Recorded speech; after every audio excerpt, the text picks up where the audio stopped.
नमस्कार मित्रांनो, लक्ष्मीच्या पावलांनी या मालिकेच्या आजच्या भागात आता आपण बघूया सरोज घरीच आता तिच्या सोबत कलाही निघलेली असते। सरोज तिच्या गाडीत बसून चाललेली असते। कला की गाडीत बस। नाही मॅडम असू द्या, मी जाते रिक्षाने, तुम्ही जा। कला अशी काय करतीयस, फॉर्मॅलिटी वगैरे करू नको, आपण एकाच जागेवर जाणार आहे, मग नको का म्हणतीयस, आणि रिक्षाने वगैरे का, एकाच घरात जायचं तर दोन गाड्यांनी कशाला तेव्हा प्लीज बस, आणि मला ऑकवर्ड फील करू नको, ये ब्र कला बस। आता खूप जास्त फोर्स केल्यावर कला येऊन बसते सरोजच्या गाडीत आणि अगदी दोघी व्यवस्थित घरी गेलेले असतात। आणि जेव्हा त्या घरी जातात तेव्हा बघते रोहिणी या दोघी सासू सुना एका गाडीतून। अरे बाप रे, नक्की काय आता या सरोज वहिनीच्या डोक्यामध्ये प्लन चाललाय की आता कलाला सोबतच घेऊन फिरतीय ही सरोज वहिनी, काय वागेल ना याचा काही नियम नाहीये बाबा। आणि जेव्हा अद्विक बघतो तेव्हा म्हणतो वा छान, आणि काय काम कस झालंय, व्यवस्थित झालं ना। आता सरोज मुद्दाम अद्विकच्या समोर कला म्हणते काय कला सगळ्या बॅग वगैरे सगळा चेक केला होता ना। हो मॅडम, मी सगळं काही चेक केलं होतं। आणि आता कला तिच्या जे आउटहाऊसमध्ये राहत असते तिकडे निघून जाते आणि सरोजही तिच्या घरात आलेली असते। सरोज म्हणते आता कला अशी काय वाट लावली ना तुझी, पाहतच रा आता तुला आहे ना, आदवी कसा रडवतोय ना, तू बघतच रा। रोहिणी म्हणते काय सरोज वहिनी, तुझ आणि तुझ्या सुन्यात चांगलं गुळपीठ चाललं काय, चांगली मैत्री झाली की काय। रोहिणी उगच काही बोलू नको, असन काय डाव टाकणार आहे ना, फक्त बघतच रा त्या कलाला कशी आहे ना तिची लायकी दाखवून देते। आता सरोज आणि रोहिणीच हे बोलणं चाललेलं असतं। अधोब्र झालं वेळेत आलिया, किती दमलोय मी आणि किती काम असतं, कलामध्ये कळाल ना किती आणि किती काम असतं मला, अरे बापरे प्रचंड दमलोय मी, आता जाऊ का, फालतूच्या गोष्टी ऐकायला वेळ नाहीये। आता अद्विक आतमध्ये निघून गेलेला असतो आणि कलाही इकडे रूममध्ये आलेली असते। रोहिणी म्हणती सरोज वहिनी काय काय चाललंय तुमचं नेमकी, असन काय डाव टाकलाय ना तिच्या नकळत, इतकी मोठी चूक घडून आणली ना कलाच्या हातून की बघतच राहशील आता हे सगळं काही चोरून। राहुल ऐकतो, राहुल म्हणतो मामी खरंच ग्रेट आहेस तू, डायरेक्ट नाही पण तू माझं काम मात्र चांगलं सोपच करून टाकलंय। रोहिणी खूप कौतुक करते, सरोज वहिनी तू ग्रेट आहेस, एक पाऊल सुद्धा चालली नाही आणि डायरेक्ट उडी मारली आणि डायरेक्ट उंचांक गाठला, वाव खरंच ग्रेट आहेस बाबा तू। अद्विक म्हणालेलंच असतं सगळं काही परफेक्ट असलं की डोक्याला टेन्शन नसतं, पण सगळं काही परफेक्ट अजिबातच नसतं। आता यांच्या घरामध्ये पोलीस आलेले असतात आणि पोलीस आले म्हटल्यावर सगळीकडे तर वातावरण तंगत झालेलं असतं, सगळ्यांना भीती वाटते की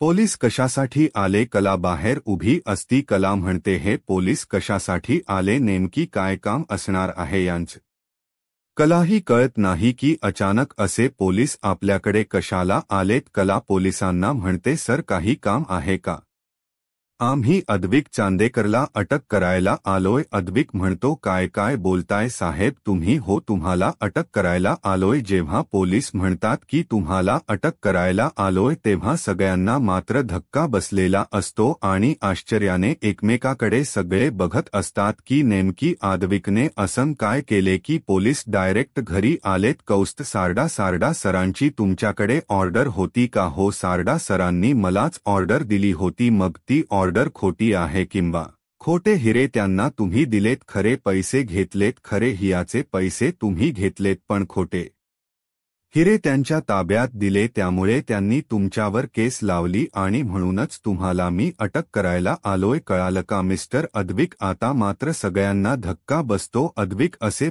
फसवीचे व्यवहार करणार नाही आणि खोटे हिरे का देणार, तो खरे हियांचे पैसे घेतले म्हणल्यावर हिरे तर क्वालिटीचे देणार ना, मग फसवणूक का करेल, सगळ्यांना प्रश्न पडतो पण उत्तर मात्र कुणाकडेच नसतं। पोलीस कुणाचही ऐकून घेत नाही आणि अद्विकला डायरेक्ट अरेस्ट करून ते पोलीस स्टेशनला घेऊन जातात।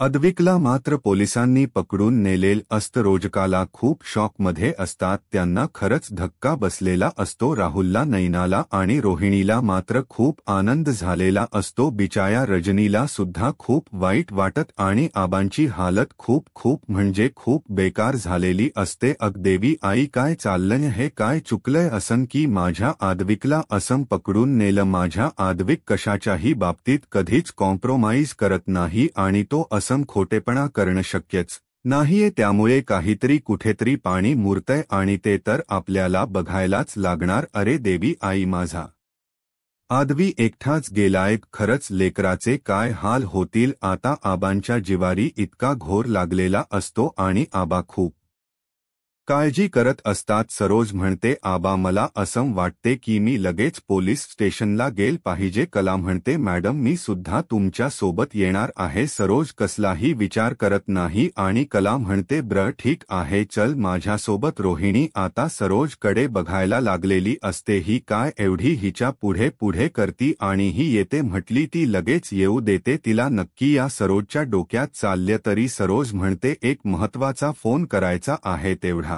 करते. कला म्हणते, हो मी सुद्धा आले पण आबा इतकं टेन्शन आलेल असत. आबा म्हणतात, तुमच्या सोबत मी येणार आहे. मी घरी थांबणार नाही. रजनी म्हणते, हे बघा आबा तुमची तब्येत बरी नाहीये, तुम्ही जाऊ नका ब्र. उगच तुम्हाला काय त्रास व्हायचा, प्लीज तुम्ही आबा जाऊ नका. अगं तब्येतीच काय कौतुक घेऊन बसलीय. सोन्यासारखा नातू माझा जेलमध्ये, त्याचे काय हाल करतीन ते पोलीस. मी तिथे हव्य, माझं जरा वजन पडेल तर काही करणार सुद्धा नाही. सरोज म्हणते, हे बघा आबा तुम्हाला यायची गरज नाहीये. तुम्हाला काय करायचं ना तुम्ही फोनवरून करा. तुम्ही फोन जरी लावला तरी तुमचं तेवढंच वजन पडणार आहे.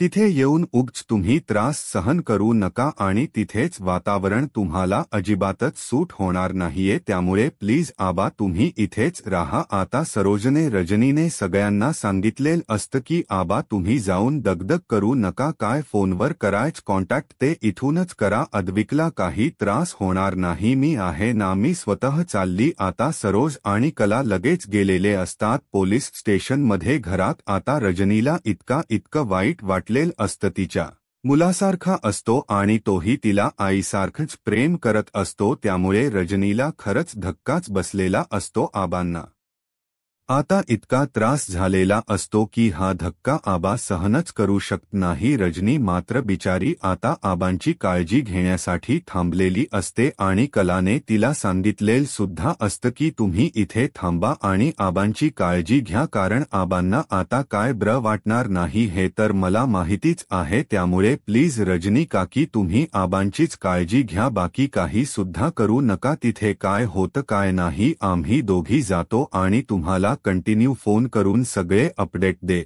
राहतो. त्यामुळे रजनी म्हणते, हो कला तू जा, आधी अद्विकला सोडून आण बाई, मी आबांची इथे काळजी घेते. आता रजनी आबांची काळजी घेते म्हणून तिने बिंदास्त सांगितलेलं असतं आणि आता कलाही बिंदास्त गेलेली असते की आता आबांना काही त्रास होणार नाही, कारण रजनी काकी त्यांची काळजी घेणार आहे. सरोज म्हणते, आपल्याकडे वेळ फार कमी आहे, लवकरात लवकर कला आपल्याला एक चांगला वकील बघायला लागणार आहे. सरोज आणि कला गाडीजवळ येतात आणि दोघीही आता एकमेकी विचार करायला लागलेले असतात की खरंच मी जी ऑर्डर होती ती चेक केली नाही का. जर मला वाटलं काही कमी जास्त आहे पण डायरेक्ट हियांच्या बाबतीतच कॉम्प्रोमाइज म्हणजे हिरेच बदलले गेलेत म्हटल्यावर ही मोठी चूक आणि खूप मोठा घोटाळा आहे हा. कला म्हणते, सगळं काही माझ्यामुळे झालं असणारे, मी जर नीट क्वालिटी चेक केली असती तर असं काही झालंच नसतं. सरोज म्हणते, मी करायला गेले एक आणि झालं एक. मी हा सगळा आळ कलावर घालून कला आणि अद्विकच भांडण लावून देणार होते. मला वाटलं ही छोटी मोठी गोष्ट इथेच मिटेल पण मला माहित नव्हतं की माझा डाव माझ्यावरच उलटणार आहे. मी कला अडकवायला गेले आणि माझा आद्विक अडकलाय. आता खरंच काय करू आणि काय नाही अशी अवस्था झालीये. काही झालं तरी अद्विकला मात्र मला बाहेर काढायचं. पण जेव्हा मी म्हटलं की एखादी दागिना कमी जास्त असू शकतो पण हे डायरेक्ट हिरेच नाहीये, काचा वापरला असं सांगता इन्स्पेक्टर साहेब सरोजनाला मात्र धक्का बसलेला असतो. हे खूप मोठं काहीतरी झालंय आणि आता माझा अद्विक सुटणं अवघड आहे. त्यांनी डायरेक्ट अद्विकलाच टार्गेट केलं. मला वालच नव्हतं की सगळं काही माझ्या अद्विकला शिकायला लागणार आहे. आता मात्र सरोजला इतकं वाईट वाटलेलं असतं. शेवटी ती आई असते. ती म्हणते मी कलाला टार्गेट करायला गेले आणि कोणाच्या तरी लेकराला टार्गेट करायचं म्हणून माझ्या लेकरावर आलंय. खरंच माझ्याकडून खोड चूक झाली. सरोजला आता तिने केलेली चूक कळालेली असती आणि तिला तिने जी चूक केलेली आहे तिचा खूप पस्तावा सुद्धा येत असतो. सरोज म्हणते आता काय करू मी, काही झालं तरी माझ्या अद्विकला मात्र मला सुखरूप बाहेर काढायचं. आता मात्र जिकडे तिकडे अद्विकला बाहेर सोडवण्याचे टेन्शन लागलेल असत आबाला. कला सरोजला पण सगळ्यात जास्त आनंद झालेला असत राहुलला. राहुल म्हणतो सगळ्यात सोपं काम झालंय ते माझं. मला काय करायचं होतं, कलाला बाहेर काढायचं होतं कायमच आणि अद्विकला कायमच गोतून टाकायचं होतं आणि दोन्हीही काम माझ्या म्हणण्यासारखी झाली आहे. इतका आनंद झालेला असतो या राहुलला. त्यांचाच खाता असतो तरी त्यांचंच डाव करत असतो. लगेच बाहेर येतो आणि पत्रकाराला फोन लावतो की तुमच्यासाठी उद्याची हेडलाईन अशी आहे की अगदी धमाका होणार आहे. अद्विक चांदेकरला अटक झाली आहे, तेही हियांची खोटे देवाणघेवाण केलीय म्हणून. हियाच्या जागी काचा वापरल्या, या बदल्यामध्ये त्याला पोलिसांनी अटक करून नेले. पुढं काय कसं सगळं काही तुम्ही जा आणि पोलीस स्टेशनला पुढची माहिती मिळवाल. चला आता हेडलाईन मात्र आली पाहिजे, अगदी हेडलाईनच आली पाहिजे. आता राहुलने सांगितलेल असतं पत्रकाराला आणि पत्रकार तिथे जाऊन बरोबर अद्विकची बातमी घेणार आणि नको ते अजून काय काय मिरची मसालाला लावून बातमी छापणार असतात. आता फोन करून आता हा बरोबर राहून आतमध्ये गेलेला असतो. जसन त्याने काही केलं नाही आणि परत त्यांच्यामध्ये जाऊन अगदी नॉर्मल उभा राहतो. इकडे आता आबांना खूप टेन्शन आलेल असतं. आबांच्या जवळ सोहम असतो, अनामिका असते आणि रजनी असते. आबा नका ना एवढी काळजी करू, वहिनी गेलाय, कला गेली आहे ना, नक्की काहीतरी मार्ग काढतील आणि अद्विकला त्या सुखरूप सोडून आणतील. तुम्ही टेन्शन घेतली आणि तुमच्या तब्येतीला काही झालं ना आबा तर अद्विकला सोडून आता तुम्हाला बघायला लागणार. तेव्हा आबा प्लीज टेन्शन घेऊ नका. आता आबांची मात्र सगळे समजूत काढत असतात. इकडे नैना आणि रोहिणी गुपचूप निघून जातात, जस आबांशी त्यांचा काही एक संबंध नाहीये. अगदी त्या चोर पावलाने तिथून निघून गेलेले असतात. आबाला काही एका शब्दाने सांत्वनही करत नाही किंवा समजून सांगण्याचाही काही प्रयत्न करत नाही. त्या गपचूप तिथून निघून गेलेले असतात. आबा म्हणतात आबाई अंबाबाई माझा आदवी इतका साधा आणि सरळ आहे ना, त्याच्या बाबतीत असं काही घडू देऊ नको. त्याला सुखरूप घरी सोडव, त्यांनी काही केलंच नाहीये याची खात्री मी देतो. तो कधीही कोणाच्या बाबतीत खोटेपणा करू शकत नाही किंवा चोरीमारी तर कधीच नाही. त्याने असं काही केलंच नसणार आहे. त्याला फसवले, त्याच्या विरुद्ध हा कोणीतरी डाव करतय. अंबाबाई त्याच पितळ मात्र उघडपाडसारखा त्या अंबाबाईला हात जोडत असतात आणि अद्विकच्या बाबतीत विनवणी करत असतात. आबांचा इतका जीव असतो या आद्विकवर, कारण आद्विक सुद्धा तसाच मन लावून आणि अगदी प्रामाणिकपणे काम करत असतो. आबा म्हणतात अंबाबाई माझ्या नातवाचा सांभाळ कर, जे झालंय ना ते सपशल खोट ठरू दे. माझा अद्विक सुखरूप घरी येऊ दे. मला माहिती की अद्विकनी काही केलेलंच नाहीये. अंबाबाई एवढकर. आबासा सारखा त्या अंबाबाईला घराण मांडत असतात. सगळे जिकडे तिकडे गेलेले असतात. राहुल हॉलमध्ये उभा असतो आणि म्हणतो खरंच आश्चर्य आहे बर का, मागितलं एक आणि दिलं दोन. देवा म्हणतात की देव देवा देतो त्या छप्पर फाडके, पण खरंच मला छप्पर फाडके दिले रे. काय झालं राहुल, व्हायच ते होऊ दे की रे. स्वतःच्या मनाशीच राहुल बोलत असतो. खरा फायदा झालाय राहुलचा. दोन्ही बाजूनी मीच जिंकलोय, काही झालं तरी अधिकला मी सुटू देणार नाही, त्याच्या विरुद्ध पुरावे मी पोलिसांना देत राहणार, म्हणजे हा सारखा गुत्त राहणार आणि पोलीस स्टेशनमध्येच तिथेच सडणार. आद्विक काही झालं तरी बाहेर आला नाही पाहिजे. जास्त ॲटिट्यूड आहे ना त्याला, त्यालाच सगळ्यात जास्त अक्कल आहे असं वाटतं ना. राहुलला अक्कलच नाहीये. आता बघ राहुलची अक्कल कशी आहे. अद्विक तू कितीही प्रयत्न कर, हा राहुल तुला सुटू देणार नाही. त्या जेलच्या बाहेर तू कधीही येणार नाही याची सोय मात्र हा राहुल नक्कीच करणार. अद्विक तू वाट वगैरे. राहुल येतोय तुला भेटायला इकडे. आता पोलीस स्टेशनमध्ये येऊन अद्विक बसलेला असतो आणि अद्विकला टेन्शन आलेलं असतं. असं काहीही केलेलं नाही किंवा झालेलं नाहीये. मग या पोलिसांना पुरावा कसा मिळाला आणि त्या हिरे खोटेत काचा नाहीयेत हे डायरेक्ट कसा त्याने माझ्यावर आरोप केला हे सुद्धा त्याला कळत नसतं की सारडाने एवढी मोठी चूक कशी केली आणि सारडाने केस केली आहे म्हणजे काहीतरी प्रूफ तर असणारच आहे. म्हणजे चूक झाली आहे ती आमच्याकडूनच झाली. अद्विक आता सगळ्या गोष्टीचा बारीक विचार करत बसलेला असतो. तेवढ्या सरोज आणि कला अगदी धावतच आलेले असतात. अद्विककडे दोघींनाही काळजी लागलेली असते की नेमकी की आता अद्विक पोलीस स्टेशनमध्ये गेलाय, पण आता पोलीस त्याचे काय हाल करतात किंवा त्याला काय काय प्रश्न विचारून किती टॉर्चर करतात ला येते. आणि पोलीस स्टेशनच्या दारातूनच त्या अद्विकला एकटक बघत असते. माझ्यामुळे काय अवस्था झाली की डायरेक्ट पोलिसांनी त्याला पकडून आणले. खरंच इतका मूर्खपणा केला का. मीच मन लावून काम केलं असतं तर अद्विकवर आजही वेळच आली नसती. सरोजी येते आणि म्हणते चल कला चल जवळ जाऊया. अद्विकच्या सरोजी येते. नमस्कार इन्स्पेक्टर. इन्स्पेक्टर साहेब म्हणतात नमस्कार मॅडम. अद्विक म्हणतो सर 2 मिनिट यांच्याशी बोलू शकतो का. पोलीस जरा विचार करतो आणि म्हणतो हो बोला.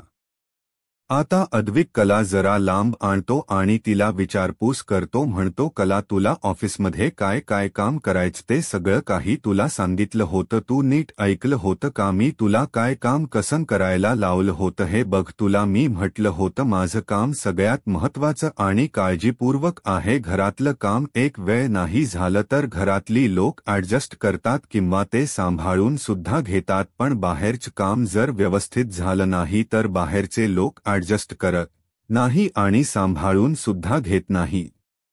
आता मात्र कला आठवतं की जेव्हा अद्विक सांगत होता तेव्हा तो बडबड करतो किंवा कंटिन्यू मला ज्ञान पाजळत असतो, म्हणून कलाने कानामध्ये बोट घातलेली असती आणि अद्विक काय बोलतो त्याच्याकडे काहीही लक्ष दिलेलं नसतं. म्हणजे अद्विकच बोलणं कलाने सिरियसली घेतलेलंच नसतं. अगदी बडबड करतो म्हणून तिने असंच लाईटली सोडून दिलेलं असतं. अद्विक म्हणतो मी काय विचारतोय कला तुला कळतंय का. कला सगळ्या विचारातून बाहेर येते. अगं कला तू सगळं काही स्वतः चेक केलं होतं का. कला म्हणते नाही मी काही चेक केलं नव्हतं किंवा तुम्ही जे म्हटला की लक्ष देऊन ऐकलं होतं का. तुम्ही काय सांगितलं ते मी लक्ष देऊन ऐकलंच नव्हतं. आता अद्विक एकही प्रश्न विचारत नाही किंवा एकही शब्द बोलत नाही, डायरेक्ट जाऊन तिकडे बसलेला असतो.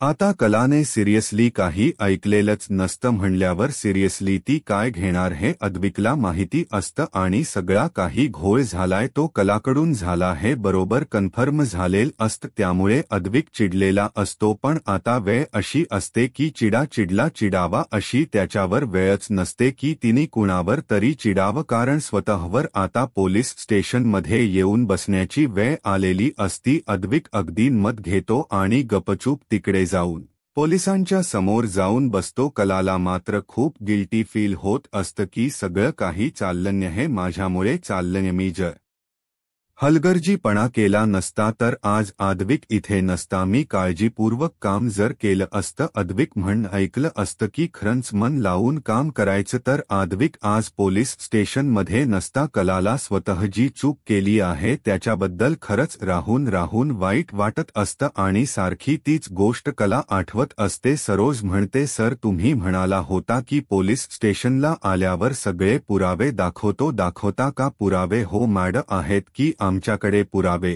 सारडाने जे दागिने मागे दिलेले असतात ते सुद्धा असतात आणि एक पत्र लिहिलेलं असतं ते पत्र सुद्धा असतं. आता दोन्हीही ही गोष्टी बघून खरंच अद्विकला आणि सरोजला टेन्शन आलेला असता आणि एक धक्काही बसलेला असतो. आजपर्यंत कधीही अशी घटना घडली नाही. आज असं काय झालं की डायरेक्ट चोरीचा आळा आला आणि फसवल्याची आपल्यावर केस झाली, तीही इतक्या मोठ्या व्यक्तीने. सारडाने डायरेक्ट केस केली आहे. हे काय दोघा तिघांना पचतच नसतं आणि कलात्री स्वतः जे केलं आहे त्याबद्दल इतकं वाईट वाटत असतं की ती काहीतरी बोलावी अशी तुझी इच्छा राहिलेली नसते. कारण आज जी परिस्थिती आलेली असते अधिक सगळी काही कलामुळे आलेली असते. मन लावून आणि व्यवस्थित जर प्रामाणिकपणे काम केलं असतं तर आज आद्विक जेलमध्ये नसता. ते जे दागिने असतात त्याची डिझाईन बरोबर काल्याने केलेलीच असती, पण त्यातले जे हिरे असतात ते हिरे मात्र काचेचे लावलेले असतात. हिरा म्हणून तिथे काच बसवलेली असती पॉलिश आणि शायनिंग करून, त्यामुळे हिरा आणि काच लवकर कळत नसतं. पोलीस म्हणतात हे बघा सगळे दागिने हे आहेत आणि यातले काही खडे आम्ही काढलेत ते चेक करण्यासाठी, आणि हे काच आहे, काच हा हिरा नाहीये. आता मात्र कला, सरोज, अद्विक तिघी विचार करतात की हे असं होऊच कसं शकतं. आतापर्यंत कधी झालेलं नाहीये, मग आता कसं घडलं. सरोज आणि कला एकाच वेळेला म्हणतात साहेब हे शक्यच नाहीये. आमच्या कंपनीतून सगळा व्यवस्थित चेक केल्याशिवाय, क्वालिटी टेस्ट सगळं काही चेक झाल्याशिवाय हा बाहेर येतच नाही, आणि तुम्ही जे म्हणताय ते आम्ही मान्यच करू शकत नाही, कारण असं काही शक्यच नाहीये. ला म्हणते आमच्याकडचा डिलिव्हरीचा चेक होतो, टेस्टिंग होती आणि सारखी टेस्टिंग होती. एकदा टेस्टिंग करून आमच भागत नाही. आम्ही खूप काळजीपूर्वक सारखी टेस्टिंग करतो आणि मगच क्वालिटी चेक झाल्यावर, सगळं काही चेक झाल्यावर अगदी व्यवस्थित पॅक करून तो बाहेर जातो. आणि हे तुम्ही जे म्हणताय हे आम्ही मान्यच करू शकत नाही. यांच्या बाबतीत हेराफेरी कधीच होणार नाही. सला म्हणते आमच्याकडून तो बरोबर टेस्टिंग होऊन प्युअर हिरेच गेले होते, पण जो गेला होता तो रस्त्यामध्ये काहीतरी गफलत झाली आहे डिलिव्हरी तिथपर्यंत पोहोचायला, आणि मधल्यामध्ये काहीतरी गफलत झाली आमच्या ऑफिसच्या नंतर, आणि त्या ठिकाणी जाण्याच्या आधी एवढ्या वेळास तर काहीतरी झालं आणि ते मात्र शोधून काढायला लागणार. आता नेमकी सगळी अदलाबदल, सगळा काही घपला, आणि ज्यांनी कोणी हा डाव केलाय, हा कधी केला, कसा केला हे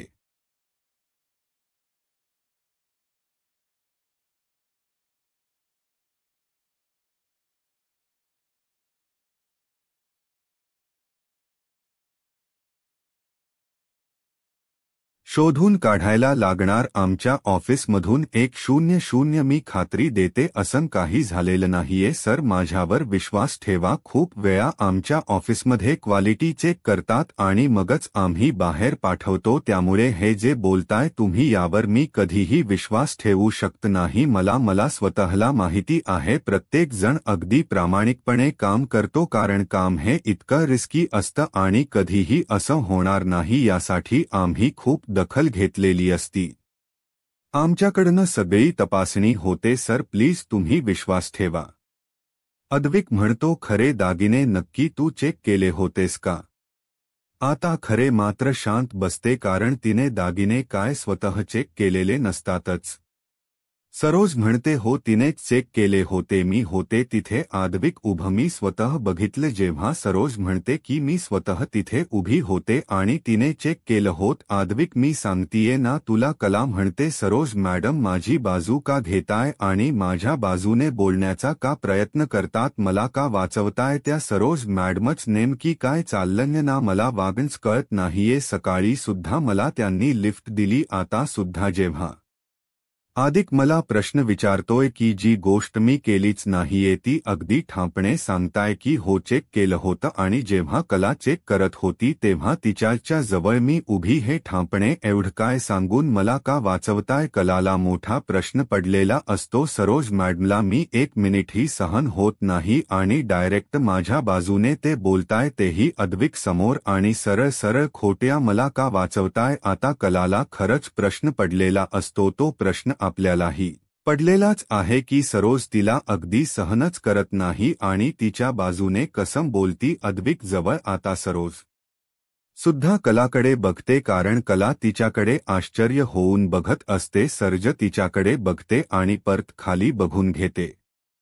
माझ्यामुळे अद्विकच्या नावाला आणि चांदेकरांच्या नावाला बट्टा लागला. या दोन्ही गोष्टी सगळ्यात महत्त्वाच्या आहे सरोज मॅडमसाठी. तरीही त्या माझ्याच का विचार करताय आणि माझी का बाजू घेताय? कलाच्या डोक्यातून हा विचारच जात नसतो की सरोज मला का सपोर्ट करतीये. छोट्या छोट्या गोष्टींमध्ये जा विचारणाऱ्या या मॅडम आता का सगळं काही नॉर्मली घेताय आणि माझी बाजू घेऊन अद्विकला शांत करताय? कला इतका विचार पडलेला असतो तिच्या प्रश्नांची उत्तर काय तिला मिळतच नसतात. एक्टर साहेब म्हणतात कला मॅडम कलाच लक्षच नसतं कारण ती विचारच तेवढा करत असते. अहो कला मॅडम तुम्ही काही बोलत नाहीये, तुम्हाला काहीतरी विचारलंय मी. सरोज मते म्हटल ना सर व्यवस्थित चेक केला होता मी, स्वतः उभी होते, चेक करतानी काहीही झालेल नाहीये. मधल्या वेळातच काहीतरी झाले, आमच्या ऑफिसच्या बाहेर गेलं आणि तिथे पोहोचेपर्यंत काहीतरी घोळ झालाय. इन्स्पेक्टर म्हणतात हे हिरे ज्या वेंडर कडून घेतले त्याची रिसीट तर असणार ना रेकॉर्ड कडे? सरोज म्हणते हो सगळं काही रिसीट आमच्याकडे असतात आणि याची रिस सुद्धा तुम्हाला मिळून जाणार, तुम्ही टेन्शन घेऊ नका म्हणते. साधी सेफ्टी पिन जरी आली तरी आलेला आणि गेलेला प्रत्येक मालाचा रेकॉर्ड मेंटेन केलेला असतो, त्यामुळे तुम्हाला याची सुद्धा रिसीट मिळणार अगदी सहज. आता पोलिसांना काहीतरी फोन आलेला असतो म्हणून जरा उठतात आणि बाजूला बोलायला जातात. सरोजनी पर्समध्ये खूप सारे पैसे आणलेले असतात, ते फाईलमध्ये ती पैशांचा बंडल ठेवते आणि सर मी काय म्हणते ऐकता का म्हणून त्या पोलिसाकडे बोलायला जरा उठून बाहेर गेलेली असते. आणि हे बघा साहेब अद्विक माझा एकूण एक मुलगा आहे, त्यांनी काही केलेलं नाहीये याची खात्री मला आहे, तुम्ही सुद्धा त्याला निर्दोष सोडावं असंच मला वाटतं. आणि त्या फाईलच्या आतमध्ये पैसे दिलेले असतात. सरोज जेव्हा पोलीस ती फाईल हातात घेतो आणि उघडतो, सरोज मॅडम तुम्ही एका पोलिसाला लाच देताय, तुम्हाला कळतं का? पोलीस अधिकाऱ्याला लाच देण्याचा प्रयत्न करताय. सरोज मॅडम हो माझ्या मुलाने काही केलं नाही, मला खात्री आहे, त्यामुळे तुम्ही त्याला निर्दोष सोडा. सरोज मॅडम तुम्ही काय करताय कळतं का तुम्हाला? तुमच्या मुलाने काही केलं नाही असं ठामपणे सांगताय आणि एकीकडे पोलिसाला लाच देताय. याच्यावरूनच अद्विक गुन्हेगार आहे हे सिद्ध होतं कळतं का? सरोज मॅडम मी अद्विकला पाठीशी घालण्याचा प्रयत्न करतायत. मित्रांनो हा भाग इथेच संपतो, पुढच्या भागात काय होणार अगदी थोडक्यात बघूया. कला आणि सरोजला तर सगळ्या पत्रकार लोकांनी घेरलेल असतं. सारडासारख्या इतक्या मोठ्या माणसाला तुम्ही खोट पाडू शकता, खोटे हिरे देऊ शकता, ह्या हियाच्या बदल्यामध्ये इतकी फसवणूक करू शकता, तर सर्वसामान्यांची तुम्ही किती फसवणूक करत असाल? इन्स्पेक्टर म्हणतात यामध्ये हियांची देवाणघेवाण करण्याची रिसीटच नाहीये मॅडम. तुम्ही तर म्हटल रिसीट आहे, रिस्ट कुठे आहे? इन्स्पेक्टर म्हणतात कला मॅडम याचा अर्थ असा आहे की तुम्ही खरे हिरे वापरलेलेच नाहीये, सगळे खोटे हिरेच लावलेत. हाच पुरावा आम्ही शोधत होतो आणि तो बरोबर आमच्या हाती लागला. इकडे मात्र राहुल फोनवर बोलत होता की अशी काही सोय केली आहे की अद्विक काही झालं तरी जेलच्या बाहेर येऊ शकत नाही, आयुष्यभरासाठी जेलमध्ये सडणार आहे, याची सोय मात्र मी केली आहे. त्याच हे बोलणं मात्र कलाने त्याच्या पाठीमागे उभा राहून ऐकलेलं असतं. आयुष्यभर तो जेलमध्ये सडणार, बाहेर येऊ शकत नाही. फोन बंद झाल्यावर राहुल जेव्हा मागे फिरतो तेव्हा समोर त्याला कला दिसते. आता बघूया कला बघून अद्विक नेमकी काय करतो आणि राहुल आत्ताच मिळाल्यावर कला अद्विकला सोडवते का हे पाहायला आत्ताच माझा महाराष्ट्र या यूट्यूब चॅनलला सबस्क्राईब करा. धन्यवाद.